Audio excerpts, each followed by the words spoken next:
ერთხელ მოგესალმებით. ეს არის ქრონიკა 2 საათზე ახალ ამბებს თამთა გაზაშვილი გაგაცნობთ.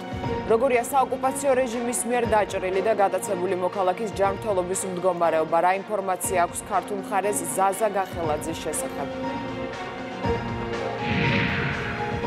გიორგი შაქარაშვილის საქმეზე საგამოძიებო მოქმედებები გრძელდება. ამ წუთებში სამართალდამცველების კითხვებს ერთ-ერთ მთავარ მოწმედ დასახელებული ფოტოგრაფი პასუხობს.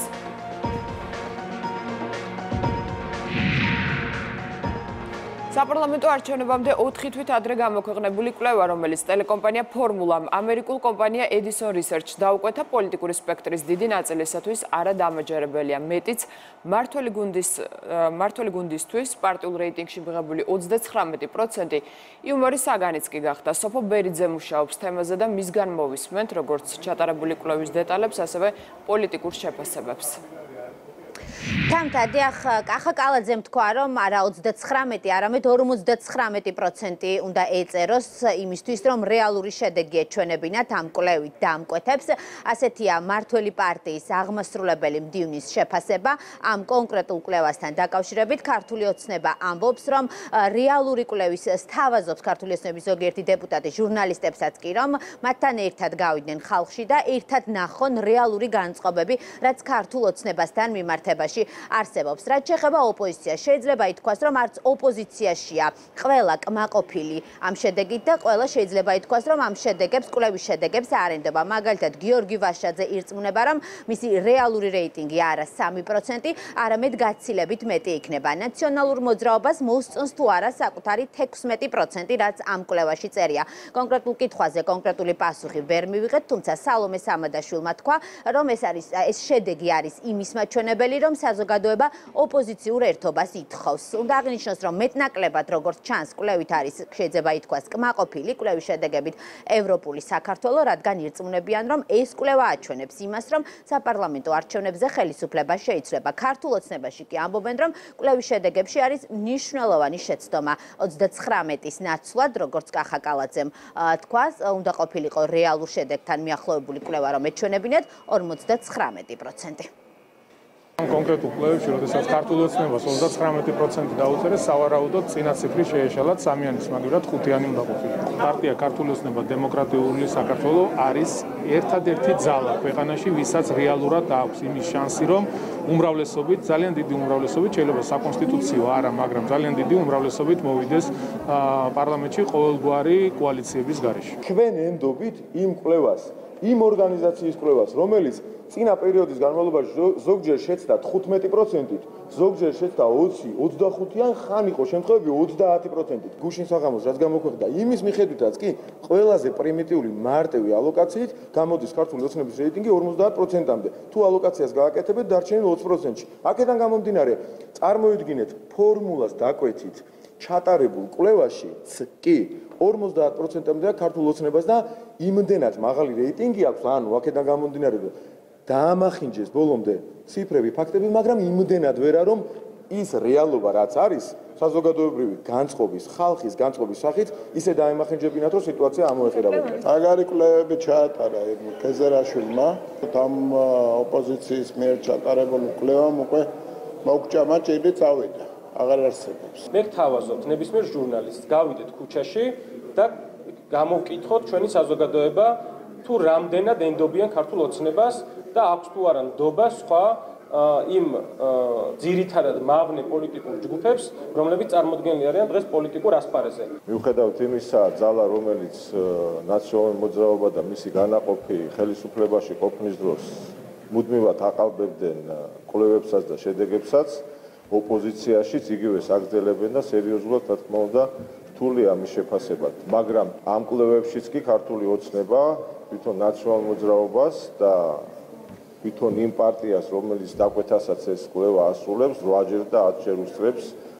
ხელისუფლებას ბოლო კვლევით კვლავ უმცირდება ეს კორონას რეიტინგი და შეადგენს 39%-ს. ეს არის დაახლოებით იმდენივე, რამდენიც ჰქონდა 2012 წლის სექტემბერში მაშინდელ ხელისუფლებას და ეს არის პირდაპირ მაგალითი იმისა, თუ როგორ მოხდება წელსაც ხელისუფლების ცვლილება და ოპოზიციური კოალიცია მოვა ხელისუფლებაში. ყოველთვის რთულია რომ იმსჯელო რაღაც რეიტინგზე ერთი კვლევის მონაცემებით, სხვადასხვა მეთოდოლოგია არსებობს. ერთი რამ არის ნათელი, ვფიქრობ ოპოზიციური პარტიებისთვის, რომ ჩვენ გვჭირდება თანამშრომლობა ერთმანეთთან იმისთვის, რომ დავამარცხოთ ივანიშვილის პოლიტიკური რეჟიმი. სტრატეგია აღმაშენებელი 3%, ეს არის თქვენი მაქსიმუმი. ჩვენ გაცილებით მეც ავიღებთ, იმიტომ რომ პოლიტიკური ძალა, როგორც ცალკე ბრენდინგი არ გაგვიკეთებია, პირდაპირ თქვა 2 წლის მანძილზე. ერთადერთი პოლიტიკური ძალა ვართ, რომელსაც აქვს მზარდი რეიტინგი, ყველასაც ვსკლება ამ რეიტინგში. დამკვეთის ოფიციალური ინფორმაციით, კვლევა ჩატარდა 23 ივნისიდან 13 ივლისის პერიოდში, პირდაპირ გამოკითხვის წესით და გამოიკითხა შერჩევითი მეთოდით საქართველოში 2000 ადამიანი. ცდომილების თაობაზე დამკვეთის, ანუ ტელეკომპანია ფორმულას ინფორმაციით ცდომილება შეიძლება იყოს +-2.1%, თუმცა ასევე დამკვეთის ინფორმაციაში არ არის მითითებული, ვინ ჩაატარა Edison Research-ისათვის საველე სამუშაოები. ჩვენ ამის გარკვევის მიზნით ცოტა ხნის წინ ვცდილობდით ტელეკომპანია ფორმულას დირექტორთან დაკავშირებას, თუმცა ის ამ ეტაპზე ჩვენ სატელეფონო ზარებს არ პასუხობს. მადლობა სოფო ბერიძე საუბრობდა პირდაპირ ეთერში. უკვე მე-6 დღეა დაჭრილი და გატაცებული საქართველოს მოქალაქის მონახულებას წითელი ჯვრის წარმომადგენლებიც ვერ ახერხებენ. ზაზა გახელაძის ოჯახსაც არავინ დაკავშირებია, ქვემოჭალის 33 წლის მცხოვრები 11 ივლისს სოკოს საკრეფად სხვილოს ციხისკენ წავიდა, ის ციხიდან ოკუპირებულ სოფელ ახმაჯამდე ტერიტორიაზე იმყოფებოდა, რა დროსაც საოკუპაციო რეჟიმის წარმომადგენლებმა ცეცხლი გახსნეს. ზაზა გახელაძე ფეხში დაიჭრა. სანდრო გამსახურდია მუშაობს თემაზე და მისგან მოვისმენთ მეტ ინფორმაცია. სანდრო, რა ცნობებია ამ დროისათვის ოკუპირებული ცხინვალიდან? ზაზა გახელაძის ჯანმრთელობის მდგომარეობასთან დაკავშირებით განახლებული ინფორმაცია მის ოჯახს არ აქვს. ახლობლები ამბობენ, რომ ცხინვალიდან მათ არავინ დაკავშირებიათ. ერთადერთი იციან ის, რომ რამდენიმე დღის წინ დაჭრილი ქართველი ახალგორიდან იქნა გადაყვანილი ცხინვალში, ერთ-ერთ ჰოსპიტალში, სადაც ის იმყოფება კარანტინში. ოჯახის წევრებმა გააკეთეს განცხადება ასევე რუსული მხარის მიერ გავრცელებულ ინფორმაციასთან დაკავშირებით, რომ თითქოს გახელაძემ დაკავების მომენტში 10 ჯერ გაისროლა რუსის სამხედროების მისამართით. მათთვის ეს ინფორმაცია სარწმუნო არ არის. ოჯახი აცხადებს, რომ გახელაძე ტყეში სოკოს საკრეფად იყო წასული. ახალი არაფერი არ აქვს. წითელი ჯვარით ელოდება იქიდან დასტოს, რომ ესენი შევიდნენ და ჯერჯერობით არაფერი გაყინულია ჩვენი მდგომარეობა ამ შემთხვევაში არაფერი არ ვიცით ახალი. ისევ ცხინვალის საავადმყოფოში და მკურნალობას გადის მეტი არაფერი არ ვიცით. ის ფაქტი რომ გაისროლა და 10 ჯერ ვიღაცამ ნება მისცა და დააცადა რომ 10 გაისროლეს, ეს არის სისულელი. ჩემი აზრით. დროც რო ქონიყო ზაზა 10 ჯერ მაინც ვერ გაისროდა. ერთხელ გაისროლა ისიც, ალბათ ვფიქრობ რომ ეს გასაფრთხილებლად, რომ მეგობარი გააფრთხილა, ალბათ გაქცეულიყო. დეტალები ჩვენთვის არაფერია ცნობილი. ფეხში დაჭრილი გვითხრეს. მართალია მსუბუქად, მაგრამ ჩვენამდე თვითონ ზაზას არ მოუმართავს.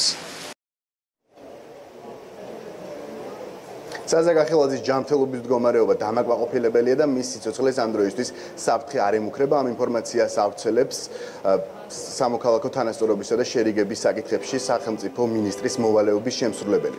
ლია გიგაური ამბობს, რომ ქართული მხარე არის აქტიურ კონტაქტზე საერთაშორისო ორგანიზაციებთან და მათ შორის წითელ ჯვართან და ის იმედს იტოვებს, რომ ზაზა გახელაძე უახლოეს მომავალში დაბრუნდება საქართველოს ცენტრალური ხელისუფლების მიერ კონტროლირებად ტერიტორიაზე. ინტენსიურ რეჟიმში ვაგრძელებთ მუშაობას საერთაშორისო ორგანიზაციებთან, ისინი საქმის კურსში არიან ამ უკანონო ფაქტის შესახებ. ამავდროულად ჩვენ მუშაობთ წითელი ჯვრის საერთაშორისო ორგანიზაციასთან, მათი ადგილობრივი წარმომადგენლობა დღემდე ცდილობს, რომ შევიდეს და მოინახულოს უკანონოდ დაკავებული ზაზა გახელაძე, უფრო მეტი დეტალი იცოდეს მისი ჯანმრთელობის მდგომარეობის შესახებ და თუ შესაძლებელი ადგილზე აღმოუჩინოს დახმარება. ამავდროულად ჩვენი ინფორმაციით მისი ჯანმრთელობა დამაკმაყოფილებელია და მისი სიცოცხლეს საფრთხე არ ემუქრება. რუსულ ოკუპაციაზე და უშუალოდ ზაზა გახელაძის საქმესთან დაკავშირებით კომენტარები გააკეთეს საქართველოში აკრედიტირებულმა დიპლომატიური კორპუსის წარმომადგენლებმა. ელჩები ამბობენ, რომ ისინი ყურადღებით აკვირდებიან საოკუპაციო ხაზის სიახლოვეს განვითარებულ მოვლენებს და მათ კიდევ ერთხელ დააფიქსირეს ღია მხარდაჭერა საქართველოს ტერიტორიული მთლიანობის მიმართ. ჩვენ ინფორმირებულნი ვართ საოკუპაციო ხაზთან განვითარებულ მოვლენებთან დაკავშირებით. ამ კონკრეტულ შემთხვევაში კიდევ ერთხელ დაირღვა ადამიანის თავისუფალი გადაადგილების უფლება. ეს ნამდვილად პრობლემაა. ჩვენ ამ სიტუაციას ყურადღებით ვაკვირდებით. ისრაელი ისევე როგორც დანარჩენი საერთაშორისო საზოგადოება მოუწოდებს ყველა მხარეს გააკონტროლონ საკუთარი ქმედებები. ჩვენ ძალიან შეშფოთებულნი ვართ ჰუმანიტარული სიტუაციით. საქართველოს ყოველთვის ინარჩუნებს ერთ პოზიციას. ჩვენ ვაღიარებთ საქართველოს ტერიტორიულ მთლიანობას. იმედი გვაქვს, რომ იქნება ეს ჰუმანიტარული კრიზისი თუ სამწუხარო ინციდენტები მოგვარდება ისე, რომ შემცირდეს რეგიონული დაძაბულობა და არ გაიზარდოს. ზაზა გახელაძის საოკუპაციო ძალების წარმომადგენლებმა 11 ივლისს დაჭრეს და შემდეგ უკანონოდ დააკავეს. ამ დრომდე უცნობია თუ როდის დაბრუნდება ის საქართველოს ცენტრალური ხელისუფლების მიერ კონტროლირებად ტერიტორიაზე. მადლობა სანდრო გამსახურდია საუბრობდა პირდაპირ ეთერში. დილიდან პოლიტიკური შეფასებები კეთდება საოკუპაციო რეჟიმის მიერ გადაცებულ კიდევ ერთ მოქალაქეზე 3 ივლისს დაკავებული ხუჩამ ღებრიშვილის შესახებ. სამხრეთ ოსეთის დე-ფაქტო უშიშროების სამსახური იტყობინება, რომ საქართველოს მოქალაქე ღამურებს ეძებდა. დე-ფაქტო ხელისუფლება ასევე ავრცელებს ინფორმაციას, რომ სამხრეთ ოსეთში ბინადარი ღამურების მიმართ ინტერესი 2012 წლიდან გაჩნდა. მას შემდეგ, რაც საქართველოში ლუგარის ცენტრი გაიხსნა. აღნიშნულ განცხადებას ლუგარის ლაბორატორიის წინააღმდეგ რუსეთის პროპაგანდის ნაწილად აღიქვამენ თბილისში. მე აქვე გეტყვით, რომ ხუჩა ღებრიშვილი სოფელ აძვის თავის მიმდებარე ტერიტორიაზე დააკავეს, მამაკაც საკარანტინო ვადა დღეს გასდის. რუსეთისთვის მნიშვნელოვანია, რომ ამერიკის შეერთებული შტატების დაინტერესება გამოხატოს საქართველოში აი ამ ვითარების ასარევად თითქოს და რუსეთთან დასაპირისპირებლად, რომლის ერთ-ერთი მაჩვენებელი თითქოს და ლუგარის ლაბორატორია. ცდილობენ, რომ ყველაფერი მიაბან ისევ ლუგარის მაქსიმალურად გაუკეთონ დისკრედიტაცია თანამშრომლობას, რომლის შედეგადაც არის ეს ლაბორატორია დაარსებული და რომელიც ახსოვს საკმაოდ დიდ წარმატებას. ამიტომ ის, რომ კიდევ ერთხელ ცდილობენ გაავრცელონ არასწორი ინფორმაცია, მოსახლეობა შეიყვანონ სიცრუეში, ეს არის ალბათ ჩვეულებრივი ფაქტი და არ უნდა გაგვიკვირდეს მათგან მსგავსი განცხადებები. გიორგი შაქარაშვილის საქმეზე საგამოძიებო მოქმედებები გრძელდება. 1 საათზე მეტია შინაგან საქმეთა სამინისტროში კითხვებს იაკობ ბრეგვაძე პასუხობს. ფოტოგრაფი საქმეში ერთ-ერთ მთავარ მოწმედ სახელდება. ის საგამოძიებო უწყებაში ადვოკატთან ერთად მივიდა, ანუ კი გუმბერიძისაგან მოვისმენთ. მეტ ინფორმაციას, ანუ კი გამოკითხვები დილიდან განახლდა უწყებაში, მიიღო თუ არა დღეს მედიამ მეტი ინფორმაცია მოწმეებისაგან. დიახ, თამთა ფოტოგრაფი იაკობ ბრეგვაძე უფლებადამცველთან ერთად შევიდა შინაგან საქმეთა სამინისტროში, თუმცა არც ერთ მათგანს მედიასთან შესვლამდე კომენტარი არ გაუკეთებია. შესაბამისად, ჯერჯერობით ჩვენთვის უცნობია, რა მოტივით დაიბარა ბრეგვაძე გამოძიებამ ხელმეორედ უწყებაში. შინაგან საქმეთა სამინისტრო უკვე დატოვა ერთ-ერთმა მოწმემ ლუკა ბეჟანიშვილმა მისი განცხადებით დღეს სამართალდამცველებმა შეისწავლეს მისი სოციალური მინაწერები, თუმცა ვისთან ჰქონდა და რა შინაარსის საუბარი, ამაზე არც თავად და არც უფლებადამცველი არ საუბრობს. ეს ის ადამიანია, რომელიც ნარუკავის აგარაკზე დაბადების დღის წვეულებაზე იმყოფებოდა, თუმცა ის აგარაკიდანვე წავიდა ლისზე და მაგისტრალზე მომხდარი დაპირისპირების დროს კი მას ასევე ერთ-ერთმა მოწმემ ვახო ახვლედიანმა დაურეკა და უთხრა, რომ იყო მნაცემი და დახმარებას თხოვა და სწორედ ამ მიზნით გაუგზავნა მან ავტომობილი. რატომ ჩავიდა მცხეთაში დახმარების მიზნით 3 ავტომობილი? ამაზე ლუკა ბეჟანიშვილი აცხადებს, რომ მათ ჰქონდათ ინფორმაცია, რომ იმყოფებოდნენ სხვა მისი მეგობრებიც და ამიტომ ჩათვალეს საჭიროდ, რომ 3 ავტომობილი ჩასულიყო მცხეთაში. მაცემი ვარო და ჩამოდი და წამიყვანე და მე ჩავედი და უთხარი ჩვენ უბნელს, რომელიც ტაქსისტი არის და ვთხოვე, რომ ჩამოიყვანა ვახო. თათამაძემაც დარეკა, ხო დასახმარებლად დახმარება მოითხოვა. თათამაძეს ჩემთვის არ დაურეკავს, მაგრამ დარეკა. ახლებიანი იყო დამალული და რა იცოდა შაქარაშვილი გაუჩინდა. ეგრეთ წოდებული DJ კოკო ხო ჩამოვიდა. და თან ისედაც ხო იყო რომ 6 კაცი იყო იქ ტაქსს მიცეულდებოდნენ ინგლისზე ხოვნა ამოსულებდნენ მაქედან ვიცოდით და ეს სამი მანქანაც იმიტომ არის წასული და ერთში იჯდა მარტო 4 კაცი იმიტომ რომ კოკო და გუგა წაყვნენ რომ ადგილი ეჩვენებინათ და დანარჩენი ორი მანქანა იმიტომ რომ ეს 6 კაცი ჩატეულიყო შიგნით ეგეთი სიტუაცია არ იყო რომ ერთი 3 საათი იქ დამდგარიყვნენ და ეძებათ იმიტომ რომ იქ კიდე რამე რომ მომხდარიყო მე ყველა შარში უნდა გახვეულიყო და როგორც შეძლეს მანქანიდან ეძახდნენ და ვინც იპოვეს წამოიყვანს და ვისთანაც ტელეფონით ქონდა კომუნიკაცია და დანარჩენებს ტელეფონი არ ქონიათ და ვერ მიაგნეს და წამოვიდნენ. ამ ეტაპზე მხოლოდ იყო სოციალური ქსელის, Facebook-ის და Instagram-ის დათვალიერება. დეტალებზე ვერ ვისაუბრებ. მოწერა ვისთან ქონდა. თუ რამ შეკითხვა ექნება, ჩვენ მზად ვართ ნებისმიერ შემთხვევაში, რომ ნებისმიერ კითხვაზე გავცეთ პასუხი და დაგვიბარებენ თუ არა, არ ვიცი. რაც შეეხება დაკავებული მორაგბეების ბრალდებულების ადვოკატებს, ისინი ითხოვენ, რომ საქმეში მონაწილე მთავარი მოწმეები თავად გამოიკითხონ, აცხადებენ, რომ იქიდან გამომდინარე, რომ გამოძიებაში არის ბევრი ურთიერთგამომრიცხავი ჩვენება, მათ სურთ, რომ თავად აიღონ ჩვენება ამ მოწმეებისგან, წინააღმდეგ შემთხვევაში თუ მოწმეები ამაზე უარს იტყვიან, ადვოკატები აცხადებენ, რომ ისინი მიმართავენ სასამართლოს და მოითხოვენ, რომ მაგისტრი მოსამართლის თანდასწრებით მოხდეს მათი გამოკითხვა. ერთ-ერთი მოწმის ვახუ ახმედიანის ადვოკატი, რომლის გამოკითხვა ასაც ითხოვენ ბრალდებულის ადვოკატები, მიიჩნევს, რომ ამ ეტაპზე ბრალდების დაცვის მხარის მხრიდან გამოკითხვა მიზანშეწონილი არ იქნება. ჩვენი ინიციატივა გამომდინარეობს იქიდან, რომ მათ ჩვენებებში, რომლებიც მათ გამოძიებას მიაწოდეს ეს ინფორმაცია გამოკითხვისას, ძალიან ბევრი ბუნდოვანობაა, ძალიან ბევრი წინააღმდეგობაა და გვინდა გავარკვიოთ ეს საკითხები. ასევე გვინდა გავარკვიოთ გიორგი შაქარაშვილის გაუჩინარებასთან დაკავშირებით, თუ რა ვითარებაში გაუჩინარდა, ვინდა ინახა ბოლო და ასე შემდეგ. აი, ყველაფერი, რაც გამოძიებამ არ გაარკვია, გვინდა რომ ჩვენ გავარკვიოთ. ჩემი დაცვაში ყოფს ვახტანგ ახმედიანზე მაქვს საუბარი, ნამდვილად არ აქვს მცემული ურთიერთსაწინააღმდეგო ჩვენებები, ამიტომ ამისათვის დამატებით გამოკითხვა ვფიქრობთ, რომ აუცილებელი არ არის, ხა მხარეს და მათ ადვოკატებს რა თქმა უნდა აქვს სრული უფლება თავად შეაფასონ ის მტკიცებულებები, რაშიც ახლა ვავიმეორებ დამატებით გამოკითხვის აუცილებლობა არ არის. ვინაიდან ვახტანგ ახმედიანი მოგეხსენებათ, რომ არის დაზარალებული საქმეზე, ჩვენ არ მიგვაჩნია მიზანშეწონილად, რომ გამოკითხვა ჩატარდეს და მისცეს განმარტება ბრალდებულების ადვოკატებს. ასე რომ ამ ეტაპზე ჩვენ თავ შევიკავებთ განმარტების დამატებით მიცემისგან, ვინაიდან ის რაც სათქმელი იყო უკვე ნათქვამია. როგორც უკვე აღნიშნეთ, გამოკითხვები შინაგან საქმეთა სამინისტროში დილიდან განახლდა, ახლა ყველა ელოდება ფოტოგრაფის გამოსვლას, გააკეთებს თუ არა ის მედიასთან რაიმე სახის განმარტებას, ეს სწორედ მისი უწყებიდან გამოსვლის შემდეგ გვეცოდინება.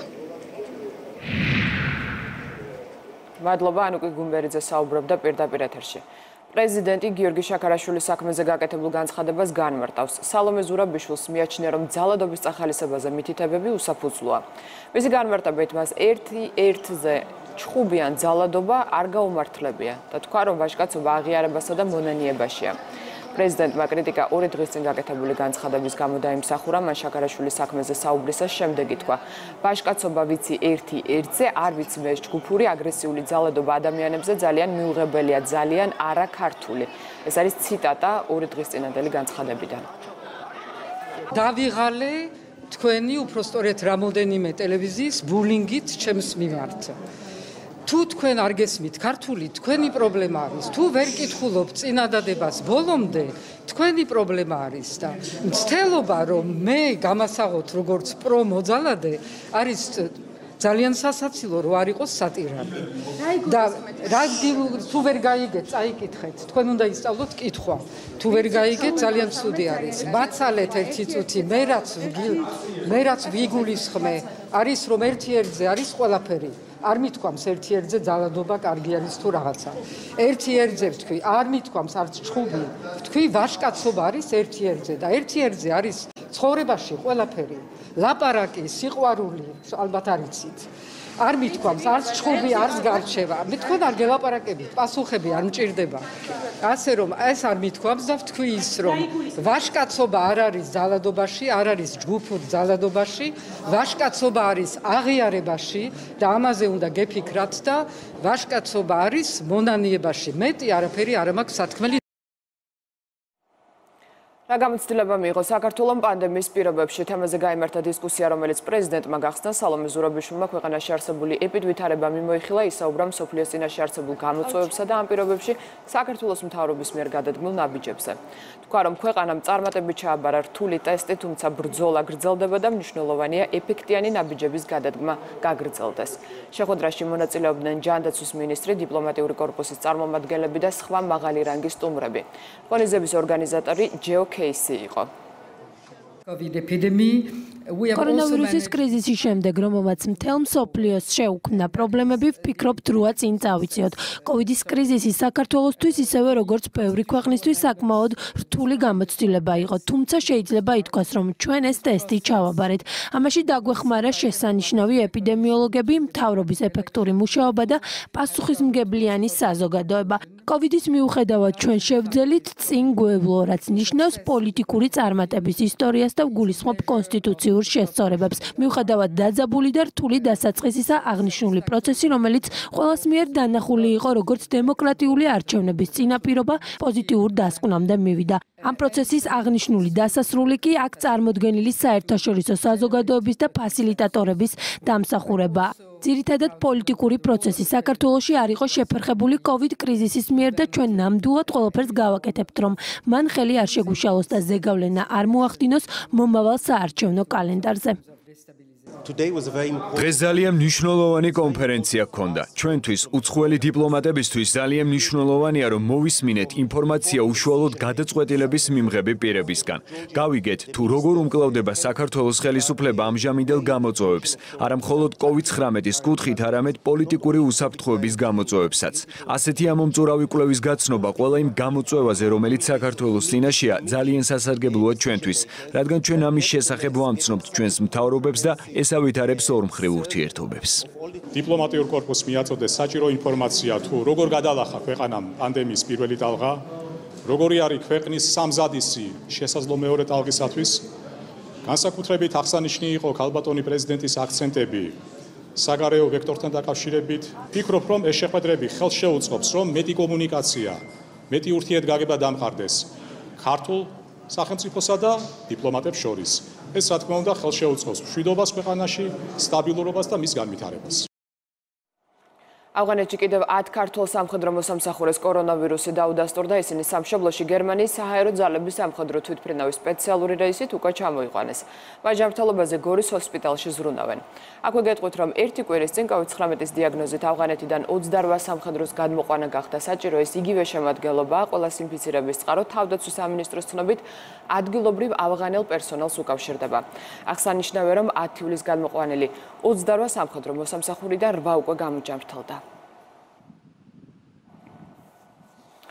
ქართული სამხედროების და ქვეყნის შიგნით არსებულ ეპიდვითარებაზე კომენტარი თბილისის ინფექციური საავადმყოფოს სამედიცინო დირექტორმა გააკეთა. მარინა ეზუგბაიას თქმით, კორონავირუსით ინფიცირებული 4 ახალი პაციენტიდან 1 სატვირთო ავტომობილის მძღოლია.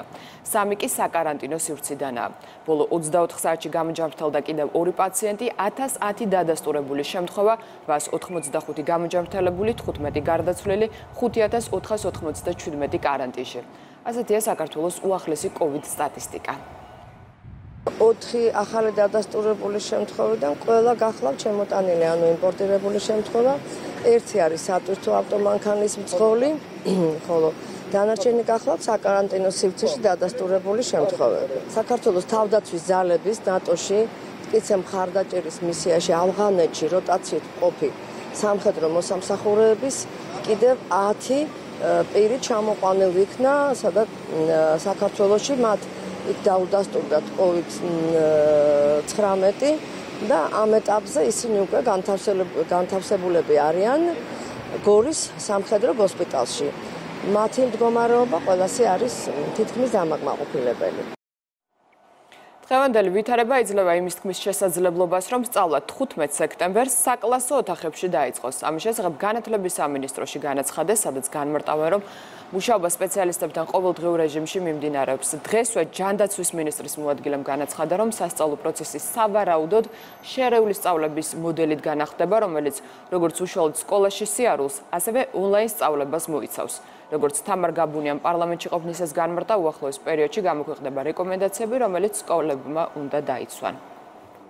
დღევანდელი ეპიდემიოლოგიური სიტუაციიდან გამომდინარე იმის საფუძველი რომ ჩვენ ვიფიქროთ მოსალოდნელ რისკებზე სწავლის დაწყებისთვის არ არსებობს, თუმცა მომზადება რა თქმა უნდა მიდის იმისთვის რომ სასკოლო გარემო იყოს მაქსიმალურად ეპიდემიოლოგიურად უსაფრთხო, რეკომენდაციები დასრულდება ამ დღეებში და გამოქვეყნდება სკოლებთან დაკავშირებით.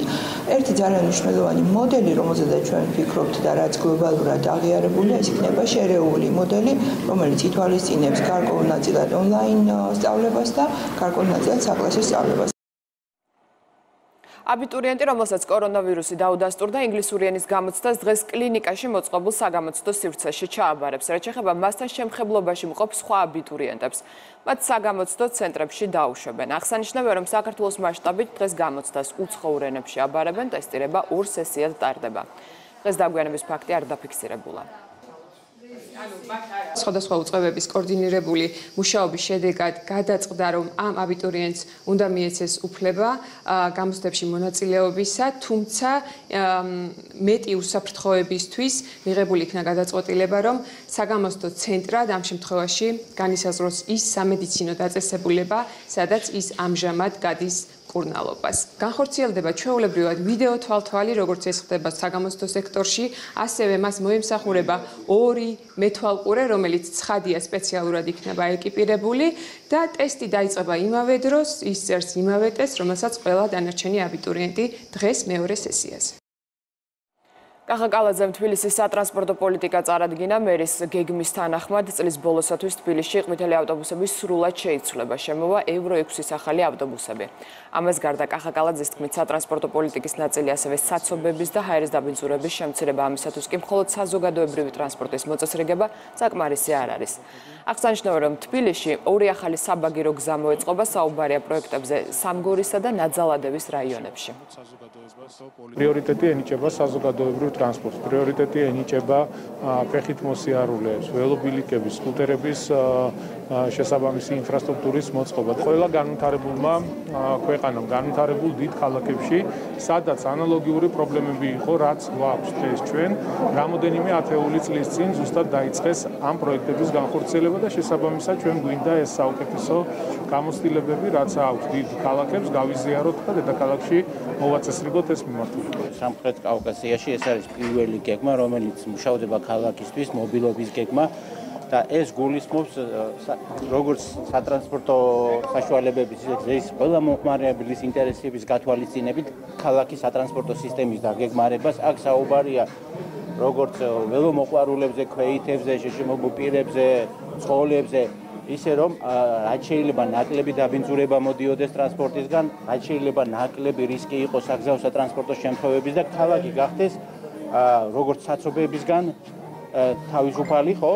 და გადაადგილება როგორც ვთქვათ, იყოს კომფორტული. Yes, this presentation we had today with the mayor. მნიშვნელოვანია პრეზენტაცია, ის ხაზს უსვამს თბილისის ტრანსპორტის სტრატეგიულ პოლიტიკას.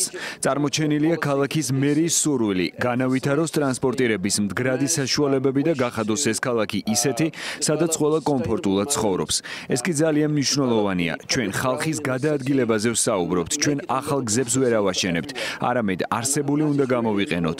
ეს ნიშნავს საგზაო სივრცეების გადაადგილებას. ჩვენ უნდა გავითვალისწინოთ თუ როგორ მივცეთ ხალხს ფეხით სიარულის საშუალება, სადაც ივლიან ველოსიპედები, ელექტროსკუტერები და ავტობუსები. ხმაური იყო აჭარის მთავრობის სახლთან, სადაც ქობულეთში ყოფილი სტატისტიკის შენობაში თვითნებურად შესახლებულები აქციას მართავენ. ადგილზე არიან ნაციონალური მოძრაობის წევრებიც, 12 ოჯახი ფართობის დაკანონებას ითხოვს. ამბობენ, რომ შენობა გასხვეს და რის გამოც უსახლკაროდ რჩებიან. ხმაური მას შემდეგ დაიწყო, რაც აქციაზე აჭარის ეკონომიკის მინისტრი ჯაბა ფუტკარაძე მივიდა. მას აქციის რამდენიმე მონაწილესთან ერთად ნაციონალური მოძრაობის წარმომადგენლები დაუპირისპირდნენ, ვითარება იმდენად დაიძაბა, რომ მინისტრი სამართალდამცველების დახმარებით შენობაში შევიდა. ეზოში კი ხმაური გაგრძელდა. აქციის ერთი მონაწილე შეუძლოდ გახდა. ხალხს პირდაპირ ეუნებიან, უნდა გამოსახდეთო. არავინ არ კითხულობს, ამ ხალხმა ფეშენებლურად მოაწყვეს იქ არსებული გაუსაძლის პირობებში არსებული შენობა ნაგებობა, ცხოვრობენ უკვე 8 წლის მანძილზე, პატარა ბავშვები, სოციალურად დაუცველები და ასე შემდეგ და გაყიდეს ტერიტორია ისე, რომ საერთოდ არ მოიკითხეს ამ ხალხის ბედი. თორნიკე რიშვაძეს პასუხი გვინდა დღეს, რა ბედი ეწევა მოსახლეობას. გვაქვს კომუნიკაცია პირთან, რომელმაც კანონის ფარგლებში შეისყიდა არსებული ობიექტი და შემიძლია დაპირება მოქცეთ დაგარწმუნოთ, რომ მაქსიმალურად იქნება გათვალისწინებული იქ მაცხოვრებელი პირების ინტერესები და აგრეთვე, რა თქმა უნდა, იმ კეთილსინდისიერი შემსყიდველის უფლებები და აგრეთვე მაქსიმალურად იქნება სახელმწიფოს პირობები დაცული. 8 ახალი ელექტროავტობუსი წლის ბოლომდე ეყოლება ბათუმს. მუნიციპალური ტრანსპორტის არსებულ ავტოპარკში დღეს ქალაქის მერის მოვალეობის შემსრულებელი მივიდა არჩილ ჩიქოვანს ამ რანგში პირველი სამუშაო დღე აქვს, შეხვდა მერის ორგანიზაციების თანამშრომლებს. დღესვე ის კობალაძის ქუჩაზე იმყოფებოდა, სადაც ბათუმის მეზოვებსა და დასუფთავების სამსახურის თანამშრომლებს ესაუბრა.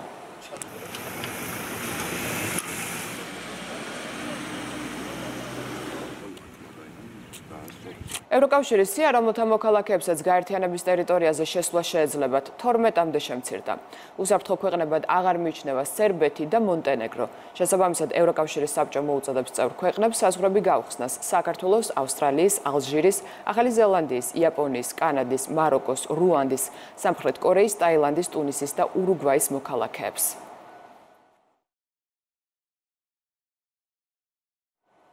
პანდემიით გამოწვეული კრიტიკული ფონიდან გამომდინარე, ხელისუფლება პირველ რიგში დაზარალებულ ტურისტულ ინდუსტრიას დაეხმარება. ამის შესახებ ნათია თურნავამ გადაცემაში ღია ეთერი განაცხადა.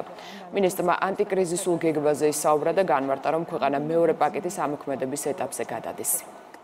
როგორც პასუხისმგებლიანი მთავრობა, ჩვენ არ ვიცით რამდენ ხანს გაგრძელდება. ეს არის გრძელი გზა და ჩვენ უნდა ვიყოთ თითოეულ კონკრეტულ მომენტში მზად. ჩვენ ახლა ხედავთ, რომ და სხვა ქვეყნების მაგალითზეც ხედავთ, რომ ზოგან ეს მეორე ტალღა უკვე დაიწყო, ზოგან ასე ვთქვათ, ამა თუ იმ დოზით ეფექტურობის სხვადასხვა დოზით ემთხვიან პანდემიას. არის სირთულე გლობალურ ბაზარზე, არის სირთულე გლობალურ ეკონომიკაში.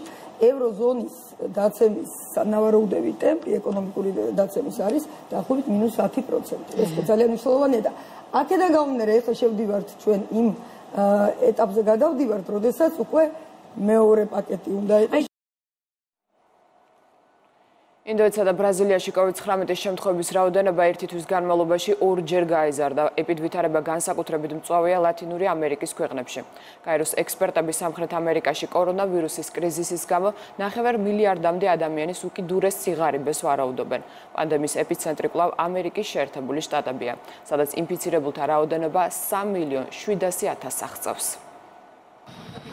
ინდოეთში კორონავირუსით ინფიცირებულთა რაოდენობამ 1 მილიონს გადააჭარბა. COVID-19-ით დაღუპულია 25,622 ადამიანი. ინფიცირებულთა რაოდენობით ინდოეთი მსოფლიოში მესამე ადგილს იკავებს. მეორე ადგილზეა ბრაზილია, სადაც COVID-19-ის ლაბორატორიულად დადასტურებული შემთხვევების რაოდენობამ 2 მილიონს გადააჭარბა. გარდაცვლილთა რიცხვმა კი 76,700 შეადგინა. ხედრებს სპეციალურად შექმნილ მასობრივ სამარხებში ასაფლავებენ. მწვავე ეპიდვითარების მიუხედავად ბრაზილიის პრეზიდენტი ვირუსზე საშიში მტრად უმუშევრობას მიიჩნევს და ეკონომიკის გახსნაზე საუბრობს. ეკონომიკის გაგუდვას ვეღარ გავაგრძელებთ. შემოსავლების ნაკლებობა და უმუშევრობა კლავს. ვირუსზე უფრო მეტად კლავს. ეკონომიკა უნდა გაიხსნას, რადგან კრიზის უმუშევრობა, თვითმკვლელობა და დეპრესია იწვევს. ლათინური ამერიკის ქვეყნებში ეპიდვითარება განსაკუთრებით მწვავეა. ინფიცირებულთა რაოდენობა ყოველდღე რამდენიმე ათასით მატულობს. კორონავირუსის პანდემია მძიმედ დააწვა ეკონომიკას. პანდემიის პირობებში ყოველდღიურად ვხედავთ, როგორ მძიმდება სიტუაცია რეგიონში. მთლიანი შიდა პროდუქტის 9%-ით კლება ფიქსირდება და ამ მაჩვენებლის გაზრდას ველოდებით. შედეგად მივიღებთ უმუშევრობას, სიღარიბეს და უთანასწორობას. 490 მილიონი ადამიანი სიღარიბის ზღვარს ქვემოთ აღმოჩნდება.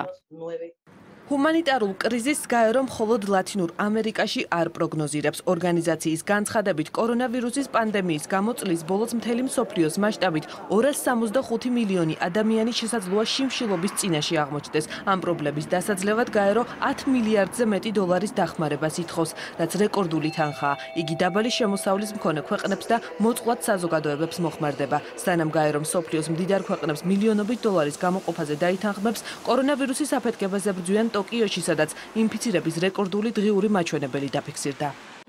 დღეს ტოკიოში COVID-19-ის 293 ახალი შემთხვევა დაფიქსირდა. ტენდენცია წამოვიდა, რომ ინფიცირებულთა საერთო რაოდენობის 70%-ზე მეტს ახალგაზრდა ადამიანები, 20-დან 40 წლამდე პირები შეადგენენ. ეპიდაფეთქებასთან გამკლავებას ცდილობენ ავსტრალიაშიც ახალი სამხრეთ უელსის შტატში კორონავირუსის გავრცელების პრევენციის მიზნით აიკრძალა ხალხმრავალი ღონისძიებები, ცეკვა, სიმღერა და ფიზიკური კონტაქტი. ვიქტორიას შტატი კი ნაწილობრივ ჩაკეტილია და საყოველთაო კარანტინი მოქმედებს. ჯამში ავსტრალიაში 11200 ადამიანია ინფიცირებული, პანდემიის ეპიცენტრი კი კვლავ ამერიკის შეერთებული შტატებია, სადაც ინფიცირებულთა რიცხვმა 3.700.000 მიაღწია. ვირუსი შტატებში კვლავ სწრაფად ვრცელდება, ამჟამად ყველაზე მწვავე ეპიდაფეთქებას ფლორიდის, ტეხასის, არიზონასა და კალიფორნიის შტატებში ებრძვიან. ჯამში ამერიკაში COVID-19-ით 151.000 ადამიანია გარდაცვლილი.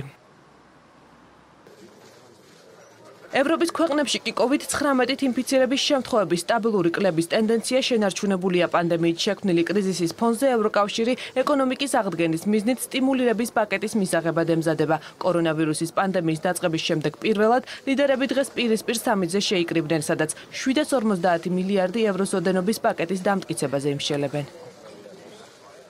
სამხრეთ აზერბაიჯანის საზღვარზე ვითარება დილიდან შედარებით მშვიდია. საარტილერიო იერიშები არ ყოფილა, თუმცა ვრცელდება ინფორმაცია, რომ გაფართოვდა ზონა, რომლის ფარგლებში ცროლა გრძელდება.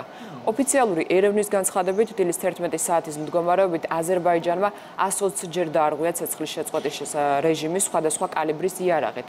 სომხეთის ინფორმაციით, მათ მხარეს საომარი მოქმედებების შედეგად 4 ჯარისკაცი არის დაღუპული, დაშავებულია 36 ადამიანი. ასევე დაზიანებულია 20-ზე მეტი საცხოვრებელი სახლი ტავუშის ოლქში. აზერბაიჯანის თავდაცვის სამინისტრო კი აცხადებს, რომ სომხეთი რეალურ მონაცემებს მალავს და სინამდვილეში საომარ მოქმედებებს 100-ზე მეტი სომეხი სამხედრო ემსხვერპლა. ოფიციალური ბაქოს მონაცემებით, მათ მხარეს 12 აზერბაიჯანელი სამხედრო არის დაღუპული. ვრცელდება ინფორმაცია აზერბაიჯანში სომხეთის იერიშების შედეგად დაზარალებული საზღვრისპირა სოფლების შესახებაც.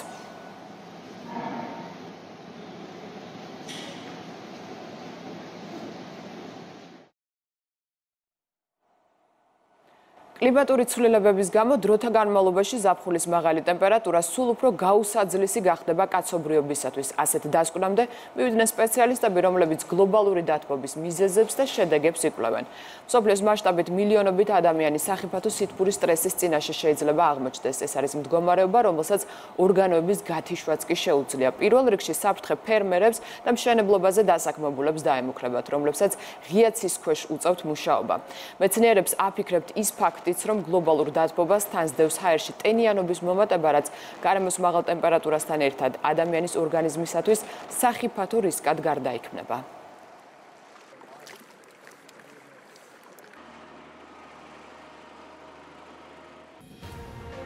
დღის სხვა ამბებზე რეკლამის შემდეგ ვისაუბრებთ, ასე რომ დაგველოდეთ.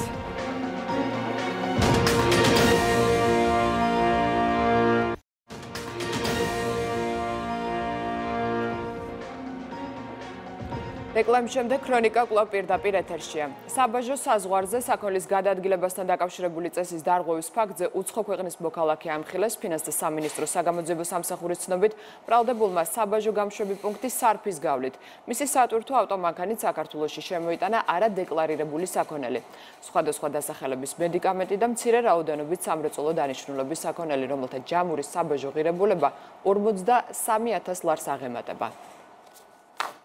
გამოძიებით დადგენილია, რომ ბრალდებულმა საბაჟო გამშვები პუნქტი სარფის გავლით მისი მართვის ქვეშ მყოფი სატვირთო ავტომანქანით საქართველოში შემოიტანა განსაკუთრებით დიდი ოდენობით არადეკლარირებული საქონელი. საგამოძიებო მოქმედებების შედეგად ამოღებულია საბაჟო წესის დარღვევით შემოტანილი 1768 შეკვრა სხვადასხვა დასახელების მედიკამენტი და მცირე რაოდენობით სამრეწველო დანიშნულების საქონელი. ეგრეთ წოდებული ქურდული სამყარო საქმიანობის მხარდაჭერის ბრალდებით კიდევ ერთი ადამიანი დააკავეს. საქმე ეხება იმერეთში მომხდარ ფაქტს. ერთ-ერთი კომპანიის წარმომადგენელს საწარმოს მოგების 30%-ის დათმობას ეგრეთ წოდებული ქურდული სამყაროს წევრებისათვის ფინანსური სარგებლის მიღების მიზნით აიძულებდნენ. ამ საქმეზე ქურდული გარჩევის ორგანიზატორები წარსულში ნასამართლები ადამიანები პოლიციამ აპრილში დააკავა. დანაშაული 3-დან 6 წლამდე პატიმრობას ითვალისწინებს.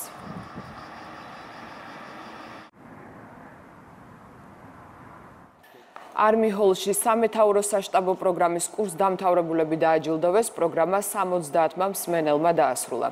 ისინი სამეთაურო საშტაბო პროგრამის ფარგლებში სამხედრო ოპერაციების პრინციპებს, ომის ოპერატიულ დონეს, სამხედრო ისტორიას, ასევე თავდაცვის მენეჯმენტისა და ეროვნული უსაფრთხოების საკითხებს გაეცნენ. თავდაცვის უწყების ხელმძღვანელმა პირებმა წარჩინებული მსმენელები საშტაბო იარაღით და სერტიფიკატებით დააჯილდოვეს. სამხედრო კარიერაში და ოფიცრის კარიერაში ეს არის ბოლოს საფეხური. აღნიშნულ პროგრამაზე მიღებული ცოდნა თითოეულ ოფიცერს, უფროსი რანგის ოფიცერს მოეხმარება შეასრულოს თავისი ფუნქცია-მოვალეობები მაღალი ხარისხით და იყოს იმ გამოწვევების წინაშე და უპასუხოს იმ გამოწვევებს, რა გამოწვევებიც არის დღესდღეობით თავდაცვის ძალებში. ჩვენ ვავითარებთ ლიდერებს, ვავითარებთ სამხედროებს, რომელთაც უნდა შეეძლოთ ნებისმიერ ვითარებაში ბრძოლების წარმოება და საჭიროების შემთხვევაში ინიციატივების თავისაღება და დეცენტრალიზებულად მოქმედება. სწორედ ამ მიმართულებით განხორციელდა როგორც CGS-ის პროგრამა, ასევე ის ამოცანით მართვის პროექტი, რომელსაც ასევე სამეთაურო საშტაბო კოლეჯი კურირებდა და კოორდინაციას უწევდა. ეს კონკურსი იყო ამოცანით მართვაზე. რა თქმა უნდა, როგორც სამხედრო პიროვნება, ჩვენთვის ძალიან მნიშვნელოვანი იყო ამ კონკურსში მონაწილეობის მიღება და მით უმეტეს კი გამარჯვება. ქრონიკა 2 საათზე ამით დასრულებულია დღის ყველა ამბავი. ვრცლად შეგიძლიათ ნახოთ იმედი ნიუზ-ჭიზე. ნახვამდის.